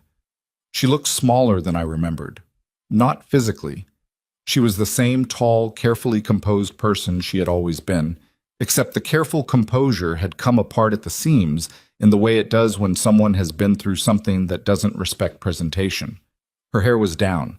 She wasn't wearing the kind of clothes she'd worn the few times I'd seen her before, the polished, deliberate outfits of a woman who used her exterior as a kind of armor. She looked, for the first time since I had known her, like a person rather than a performance. "Evelyn," she said. She didn't quite meet my eyes at first. Would you sit down for a minute?" I dried my hands. I sat. We looked at each other across the kitchen table for a moment, and I thought about Table 9, about the baby shower photos, about the lobby, about $14,800. I thought about Eli on the living room floor with his dump truck book. "I owe you an apology," Natalie said. Her voice was steady, but the steadiness was effortful. "More than one. I've owed you one for a long time, and I've been telling myself stories about why it wasn't necessary, or why you wouldn't want to hear it, or why it was more complicated than a straightforward apology could cover." She stopped. Those were all excuses. I waited. "I was scared of you," she said. "That probably doesn't make sense, or maybe it sounds ridiculous given everything. But I grew up in a family where my mother is a good woman, but she had very clear ideas about how things should be done and who was in charge of what. And when Logan and I got serious, I think I was terrified that you would try to run our life, that you would be in everything, that I would end up with two mothers telling me what to do and nowhere that was just mine." She looked down at the table. "So I pushed first, before you could. I convinced myself I was protecting something, but really I was just afraid." I sat with that for a moment, the honesty of it, the smallness of the origin, fear, ordinary human fear, making decisions that compounded into years of exclusion. "I'm not going to tell you it didn't hurt," I said finally, "because it did, profoundly. Things happened that I'm still working through." She nodded. She didn't flinch from that. "But I'm also not here to punish you," I said. "I'm here because there's a child in that living room who needs his family to figure out how to be in the same room without going to war. And because Logan is my son, and I'm not willing to give up on what that means, even when it's hard." "I know," she said. Her voice had gone quiet. "I didn't know what you were until you weren't there." Does that make sense? I didn't understand what we'd taken from Eli until I watched what he does when you walk in the door. I thought about the dump truck book, the way he'd held it out, not to Logan, to me. "Yeah," I said. "It makes sense. We didn't hug. We didn't cry on each other's shoulders. What we did was sit at a kitchen table in a small New York apartment and begin, carefully, imperfectly, without any guarantees, the slow and difficult work of telling each other the truth. That was not nothing. In fact, in my experience, truth told between two people who have been avoiding it for years is one of the most exhausting and most valuable things a human being can do." I went to bed that night in Eli's room, on the air mattress Logan had set up between the crib and the bookshelf, and I listened to my grandson breathe in the dark, that small, steady, absolute sound, and I thought about the question I had written on the notepad in my kitchen a year ago. What do I want the rest of my life to look like? It was not going to look the way I had imagined when Logan was born. It was not going to look like the uncomplicated grandmother I had pictured in hospital waiting rooms. It was going to be harder than that, more negotiated, more honest, built on ground that had been broken up and would need tending, but it was going to be real. And I had decided, somewhere in the long year behind me, that real was worth more than comfortable. that a relationship built on truth, even a painful one, was worth more than 100 easy silences. Eli turned in his sleep and made a small sound, and I pulled the blanket up and closed my eyes. Outside, New York went on doing what it always does, loud and relentless and entirely indifferent to the quiet, significant things happening inside its buildings. Inside, one family tried again. It was a start, just a start. And starts are fragile, uncertain, unfinished things. But they are also, always, the only way anything ever gets built. Starts are fragile. I knew that going in. I had lived long enough to understand that the moment two people decide to try is not the same as the moment things actually get better. The deciding is a door. What's on the other side of it is still a long, unlit hallway that you have to walk through without knowing how far it goes or what's waiting at the end. Natalie and I had sat at that kitchen table and told each other the beginning of the truth. And that was real. And it mattered. But the morning after, we still had to make coffee in the same small kitchen and figure out how to be in each other's presence without the conversation becoming a buffer for all the years we hadn't spoken honestly. It was awkward. I'm telling you that plainly because the alternative, pretending it smoothed itself out quickly, would be an insult to how hard the real thing actually was. The first 2 weeks I stayed in New York were the most uncomfortable I had experienced in that apartment. Natalie and I were civil, careful, occasionally warm in the way of people who are genuinely trying and still don't quite know how. We talked about Eli. That was the safe ground, the shared territory where neither of us had to navigate the older, loaded history. We talked about what he was eating, what sounds he was making, the fact that he had developed a passionate and apparently non-negotiable attachment to a particular yellow cup that had to be present at every meal, or the entire situation collapsed. Logan watched us. I noticed that the way he tracked the temperature of the room when we were both in it, the way he visibly relaxed when a conversation went easily and tensed slightly when it didn't. He was still exhausted, still applying for jobs with the focused desperation of a man who knows the clock is running, still carrying more than was reasonable to carry. But he was also, for the first time in years, present. Actually present. Not the managed, half-distracted version of himself I'd been getting on the phone for the past several years, but here, in the room, dealing with what was actually happening. That, I found, was its own kind of relief. The harder conversation with Logan came on a Thursday evening in late November. Natalie had gone to bed early, the medication adjustments were still making her tired, and some evenings she simply ran out by 8.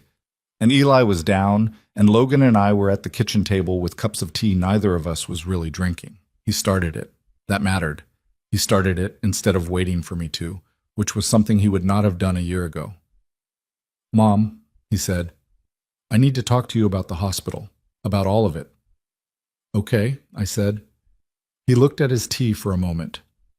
"I've been trying to figure out how to say this for a while, how to say it in a way that's honest without just being, I don't know, without it being a performance. You've seen enough performances from me." That landed. I let it land without filling the silence. "I knew what I was doing," he said finally, "at the hospital, when I came down to the lobby. I'm not going to tell you I was confused or that I didn't realize how bad it was, because I did realize, and I did it anyway." He looked up. "Natalie had told me weeks before that she didn't want you there. And instead of having a real conversation with her about it, or with you, I just let it happen. I took the path that created the least conflict in that moment, and that path meant you drove 12 hours and stood in a lobby. I sat with that, the honesty of it, the absence of softening. And the bill," he said. "I listed you because I panicked about the money, and I told myself it wasn't technically, that it wasn't a big deal, that you probably wouldn't even hear about it for a while, and by then we'd have it sorted," which was a lie I was telling myself, because the real version was that I had spent my whole life knowing you would handle things, and I did it again, without even thinking. He stopped. "Say the rest," I said quietly. "I took you for granted," he said. "Not once. For years. And I did it because you made it so easy to. Because you never pushed back, never made me feel the weight of what it cost you, and I used that." He shook his head. "I used it, and I called it love, and it wasn't. It was convenience dressed up as family." The kitchen was very quiet. "I'm not telling you this so you'll forgive me tonight," he said. "I know it doesn't work like that. I'm telling you because you deserve to hear it said clearly, without me looking for a way to make myself feel better about it at the end." I looked at my son across that table. He was 33 years old. He had lines at the corners of his eyes now that hadn't been there the last time I'd looked at him closely, and his hair had a bit of gray starting at the temples, and he looked tired, yes, but also something else. Something that takes longer to earn than a good job or a polished life. He looked like someone who had been through something and come out the other side with fewer defenses and more honesty. "Logan," I said, "I'm going to tell you something too, because I think this conversation only works if we're both in it." He waited. "I made it easy for you to take me for granted because I was afraid of what would happen if I didn't. I was afraid that if you felt burdened by me, you'd leave, that I'd become one of those mothers that their children drift away from because they ask too much. And so I asked for nothing. I accepted everything, and I turned myself into someone without edges, without needs, without the right to object." I paused. "I taught you that I was inexhaustible, and you believed me. I don't put all of that on you." He was quiet for a moment. "You shouldn't have had to do that," he said. "You shouldn't have had to make yourself smaller to keep me." "No," I said. "I shouldn't have. But I did. And neither of us is going to fully understand all the reasons why in one conversation." I reached across the table and put my hand on his. "What matters right now is that we're both talking. Actually talking, not managing each other." He turned his hand over and held mine. His grip was the same as it had been when he was small. The same particular way he'd held my hand crossing streets, certain and not quite as tight as it felt. I noticed that. The way certain things persist through all the years and all the distance, quietly unchanged. We sat like that for a few minutes without saying anything. Then I picked up my tea. He picked up his, and we started talking, was really talking, the way we hadn't since he was young, about things that mattered, and things that were small, and things that were in between, and it wasn't clean and it wasn't finished, but it was ours. Logan found a job in January. A firm in Brooklyn, smaller than the previous one, slightly less prestigious, considerably saner hours. He called to tell me, and his voice had a quality in it I had not heard in a long time. Relief mixed with something that was almost humility. The certainty he had always carried. The easy professional confidence of a man who had never had to question whether he was succeeding, had been rubbed down by the preceding months into something more careful, more aware of its own limits. I thought that was probably not a bad thing. I thought it, and I didn't say it, because not everything true needs to be said. Natalie's treatment moved into a maintenance phase. She was still working through things, would be for a while. Her therapist had been clear about that. But the worst of it had stabilized, and there were days now, more of them, when she came home from an appointment looking like someone returning from difficult work, rather than someone who had been wrung out by it. She started drawing again. Logan had mentioned once, early on, that she'd studied art in college before switching to finance, and I hadn't known what to do with that information at the time. But now I watched her sketch at the kitchen table sometimes while Eli napped, and I thought about how much of herself she had buried under the version she'd decided was acceptable, and I understood that better than she probably knew. We were not friends. I want to be precise about this because the story deserves precision. Natalie and I were not going to become the mother and daughter-in-law of someone's idealized version of family reconciliation. We were two women who had hurt each other, one directly and one by omission, who had decided to build something functional and occasionally genuine on top of that history. Some weeks it felt like progress. Some weeks one of us said something that caught on an old wound, and we both had to step back and let it settle before moving forward. But we kept moving forward. That was the thing. Neither of us stopped. Eli turned 2 in November of the following year. I drove up for it this time. I had gotten my car serviced in September, specifically so I could make the trip. And I arrived on a Friday afternoon with a bag over my shoulder and a wrapped gift under my arm, the same configuration I'd had 2 years earlier when I'd stood in that lobby. And I noticed the difference in my own body this time. No racing heart, no desperate hope, no carefully maintained performance of patience. I just drove up. Because I was welcome. Because I belonged there. Logan opened the door before I'd finished parking, because Eli had apparently developed the ability to detect my car from the second-floor window, which Logan reported with a helpless, fond exasperation that was one of the most beautiful things I had heard him say in years. "He's been at the window for 20 minutes, Logan said.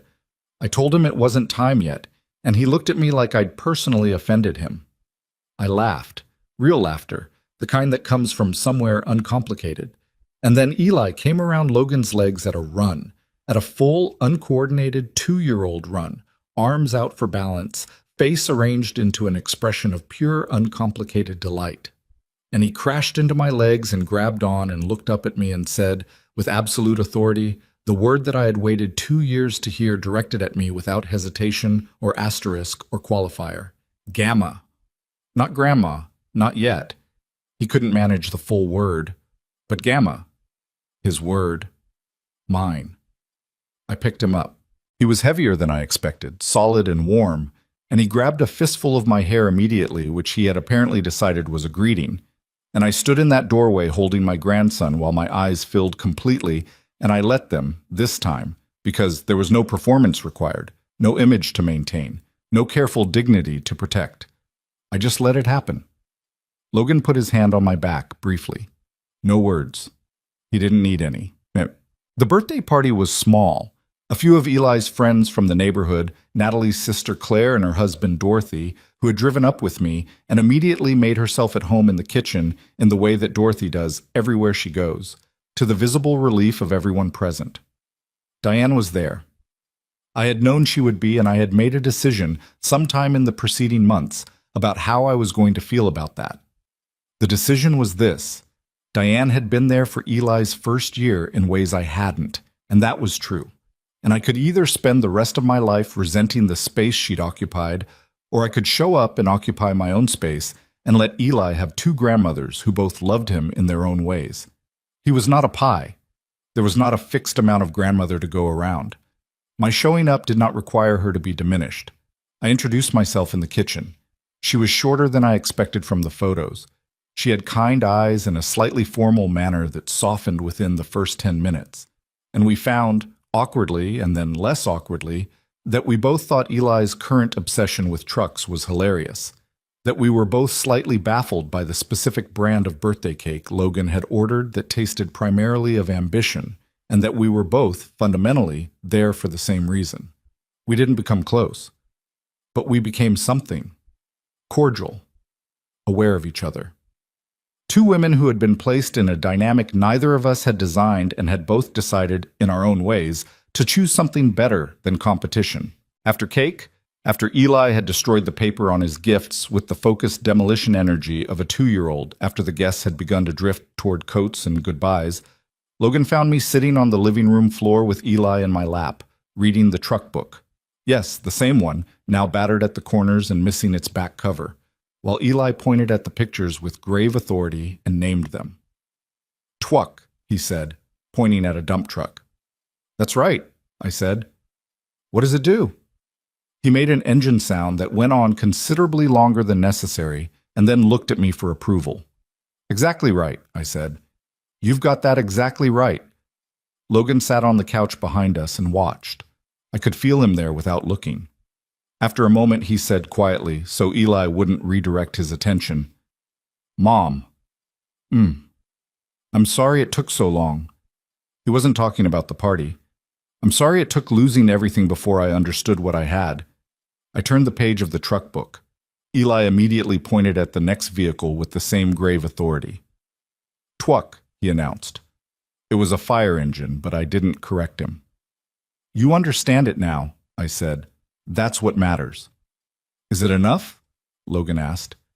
"I need to know if it's enough. Not for me. I know I don't get to just decide that. I mean, can we actually build something from here? Something real?" I thought about the notepad. The question I'd written 2 years ago, still sitting on my kitchen table in Millhaven, the pen still resting across it. I thought about the answer it had taken me this long to find. "We're already building it," I said. "You're just noticing it now." He was quiet for a moment, then, "I love you, Mom." It was the first time he had said that without it being a reflexive goodbye at the end of a phone call. The first time it had arrived as its own complete sentence, standing on its own without anything else holding it up. "I know," I said. "I love you too." Eli, sensing that the adult conversation had gone on long enough without him, reached up and grabbed my chin and turned my face back toward the truck book. I went. Because some redirections are gifts. I'm going to tell you how it is now. Not how it's going to be forever. I'm 64, not omniscient, and anyone who tells you they know how things are going to be forever is selling something. But how it is now. I drive to New York 4 times a year, sometimes 5. I have a key to their apartment, which Natalie gave me on a Tuesday in March without making a ceremony of it, just handed it across the kitchen table and said, "In case we need you." And I took it and put it on my keyring and didn't say much, because sometimes the moment requires nothing more than receiving. Logan calls on Sundays again. Not every Sunday. There are still gaps, still weeks where life crowds it out. But more often than not, on Sunday morning, my phone rings, and it's him, and we talk for a real amount of time about real things. He tells me about projects at the new firm. I tell him about the watercolor class, which I am still attending, still bad at, still going to. He laughs about the trees that look like clouds. I laugh too. Natalie texts me sometimes. Not often, not daily, but sometimes. A photo of Eli doing something ridiculous, a question about a recipe I'd made when I was there. Once a message that said simply, "Today was a hard day with nothing else." And I wrote back, "I know those." "You're doing fine." I don't know if that was the right thing to say. I sent it anyway. She said, "Thank you." We moved on. The hospital bill was eventually settled. Logan handled it slowly, with a payment plan that took the better part of a year. He never asked me again. I never brought it up. Some things are better finished than discussed. Dorothy came with me on my last trip and spent 3 days sleeping on the couch and becoming Eli's second favorite person in the apartment, which she accepted with the serene confidence of a woman who has always known she is excellent company. She and Natalie talked for 2 hours one evening about things I wasn't privy to and came out of it both looking slightly surprised by the other, which I chose to take as a good sign. The crib is still in Dorothy's garage. The yellow ducks are still on the headboard, slightly faded now. I've been thinking about refinishing it again, repainting the ducks, doing it properly this time. Eli is too old for it now, obviously, but Logan and Natalie have not ruled out a second child, and either way I find I'm not ready to let it go. It's mine. The Saturday mornings I spent on it, the care I put in, the hope. Those things belong to me regardless of where the crib ends up. I keep the key to their apartment on my key ring, next to my house key, next to the little metal disc that used to be on Clover the rabbit's collar, the tag that Logan put on my key ring when he was 12 as a joke, and I kept because I kept everything. There is something I want to say to you before I finish. Not as a character in a story, but as a woman who has been through something and come out the other side with a few things she knows for certain. I know that there are people listening to this who are where I was 2 years ago, who have given everything, their energy, their savings, their sleep, their second chances, to someone they love, and who are sitting right now in the particular silence of a person who has been made invisible by the people they made possible, who are being told, in 100 small ways, that their value is financial, and their presence is optional, and their feelings are an inconvenience. I want to say to you, that is not love. I don't care what name is attached to it, or how long it has been going on, or how many times you've been told that this is just how families work. What I'm describing is not love. It is the long habit of taking without accounting, and it persists only as long as the person on the other end permits it to. You are allowed to stop permitting it. Not with anger. Anger is useful for a moment, but it burns fast and leaves you tired. With clarity. With the quiet, absolute, unperformative decision that you are a person with worth that does not need to be earned by your usefulness to someone else. That your dignity is not a luxury you get to have after everyone else's needs are met. That the years you have left belong to you, and spending them chasing the approval of someone who has shown you consistently that your presence is conditional. That is a choice. It is not obligation, it is not love, it is not family duty. It is a choice. And you can make a different one. Setting a boundary is not cruelty. Refusing to be listed on a hospital bill without your consent is not selfishness. Saying no to being someone's financial safety net while being excluded from their joy, that is not coldness. That is a person finally understanding the difference between love and exploitation. I know it costs something. I know that the silence that follows a real boundary feels like loss. And sometimes it is loss, and you have to grieve it like any other loss. Not skip over it, not pretend it doesn't hurt, but actually sit with it until you come out the other side. I sat with mine. For a long time in an Ohio kitchen with a cooling cup of coffee and a notepad with one question on it. And what I found on the other side was not the perfect family I had wanted. It was something harder and smaller and more honest than that. A son who is learning, still imperfectly, to see me as a person rather than a resource. A daughter-in-law who started from fear and is trying to get to something better. A grandson who runs at me full speed when I come through the door and calls me Gamma with the total, uncomplicated certainty of someone who has never had to question whether he is loved. That is what I have. It is real. It is earned. And not a single part of it required me to give up the thing I nearly lost in all those years of quiet, accommodating invisibility. My own self-respect, my own right to be treated as a human being by the people I love. If you are a mother listening to this who has given everything and been thanked for nothing, hear me. The giving was real, the love was real, but love does not require you to be erased by it. You are allowed to be both generous and dignified. You are allowed to say, I will love you and I will not disappear for you. These things are not opposites. And if you have children listening, hear this too. The woman who raised you is not furniture. She is not a safety net. She is not a function. She is a person who made choices, enormous, costly, often invisible choices, to put you in a position to live the life you're living. She will not be here forever. The years she has left are hers. Ask yourself honestly, are you treating her like she matters? Not in the abstract, not in theory. On the specific ordinary Tuesday when you could have called and didn't. When you made the seating chart and put her at table 9. When you listed her name on the paperwork and didn't mention it for 6 months. On that Tuesday. In that moment. Are you treating her like she matters? Because one day you will be in a hospital lobby somewhere and you will think about that Tuesday. And what you find when you think about it will tell you everything you need to know about the kind of person you became. Last October, Eli and I were in Dorothy's backyard. He had just turned 2.5 and had recently discovered that fallen leaves could be thrown into the air with great force and would come down in a very satisfying cascade around you, which he had decided was the finest entertainment available to a person of his age and intelligence. He threw a handful of leaves. They came down around his head. He looked at me with his whole face open. That total, undivided delight that children have before the world teaches them to manage their reactions. And he said, Gamma, again. Again, I agreed. He threw another handful. The leaves came down gold and brown and a little bit red. The Ohio fall doing what it always does, reliable and extravagant and entirely indifferent to whether anyone is watching. He turned around and ran at me, arms out, and I caught him, and I held him up against my chest in the autumn light.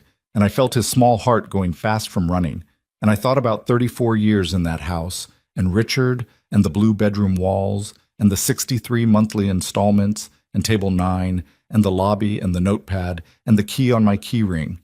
I thought about all of it, and I held my grandson in my arms, and I was exactly where I was supposed to be. Not because I had begged for it, not because I had made myself small enough, or accommodating enough, or invisible enough to be permitted here. Because I had refused, finally, to be anything less than what I was. And in refusing, I had made room for myself, for Logan, for Natalie, for this child in my arms who would grow up knowing, without ever having to be told, that his grandmother was a woman who knew her own worth. That is the legacy I want to leave him. Not money, not property, not a crib with yellow ducks on the headboard, though I love that crib. This, the knowledge, lived and demonstrated and passed down in the particular quiet way that real things are passed down, that dignity is not something you earn from other people's permission. It is something you decide. And you can decide it at 62, in a bus station, with a vending machine sandwich and 12 hours of travel in your legs, and a heart that is breaking, and a mind that is finally beginning to ask the right questions. It is never too late to decide.